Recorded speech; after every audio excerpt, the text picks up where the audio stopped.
Ang mundo ng entertainment sa Pilipinas ay nagdiwang ng isang espesyal na okasyon ngayong linggo, dahil nagtapos na sa kolehiyo si Angelina Cruz, ang panganay na anak ng dating mag-asawang Sunshine Cruz at Cesar Montano. Noong February 22, 2025, masayang tinanggap ni Angelina ang kanyang diploma sa Marketing Management mula sa De La Salle University. Ang mahalagang pangyayari ay dinaluhan ng kanyang mga magulang, sina Sunshine Cruz at Cesar Montano, na parehong nagningning sa pagmamalaki habang nasaksihan nila ang tagumpay ng kanilang anak.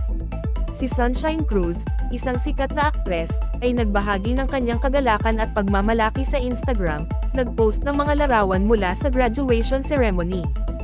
Ang kanyang caption, na puno ng pagmamahal at paghanga, ay nagsasabing, "My beautiful, intelligent, and driven daughter, Angelina.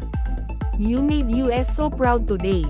We love you more than words can say."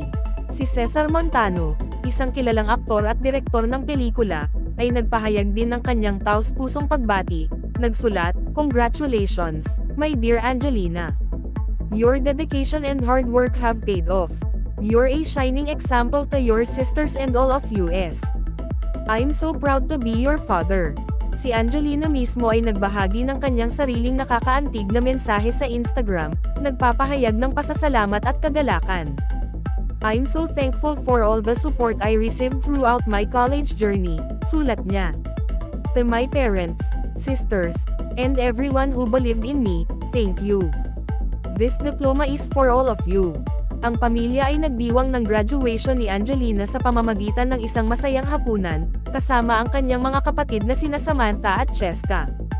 Ang nakakaantig na mga larawan ng pamilya na magkakasama ay nagpapakita ng kanilang samahan, isang patunay sa suporta at mapagmahal na kapaligiran na kanilang nilikha. Ang mga seksyon ng komento sa mga post sa Instagram nina Sunshine, Cesar, at Angelina ay napuno ng mga pagbati mula sa pamilya, kaibigan, at mga kasamahan. Ang pagbuhos ng pagmamahal at mabubuting hangarin ay nagpapakita ng epekto ni Angelina sa mga taong nakapaligid sa kanya. Ang graduation ni Angelina ay nagsisilbing isang malakas na paalala sa kahalagahan ng pamilya at ang kagalakan ng pagiging saksi sa kanilang mga tagumpay. Ang suporta sa relasyon nina Sunshine Cruz at Cesar Montano, na nagkasundo at aktibong nagpapalaki sa kanilang mga anak, ay isang magandang halimbawa ng pagbibigay ng prioridad sa pamilya, kahit na pagkatapos ng paghihiwalay. Ang kanilang presensya sa graduation ceremony ay nagpapakita ng kanilang pangako sa kanilang mga anak.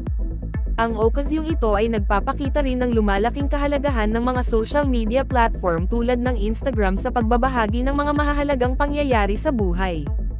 Ang graduation ni Angelina ay naitala at ipinagdiwang sa pamamagitan ng mga masayang post at larawan, na nagbibigay daan sa mga kaibigan at pamilya na malapit at malayo na may bahagi sa kagalakan. Ang trend na ito ay nagpapakita ng paraan kung paano binabago ng social media ang paraan ng ating pakikipag-ugnayan at pagdiriwang kasama ang ating mga mahal sa buhay. Ang graduation ni Angelina Cruz mula sa kolehiyo ay isang patunay sa kanyang pagsusumikap, determinasyon, at ang walang sawang suporta ng kanyang pamilya. Nagsisilbing paalala na ang tagumpay ay mas matamis kapag ibinabahagi sa mga mahal sa buhay, at ang kagalakan ng mga ganitong okasyon ay lumalampas sa anumang personal na pangyayari.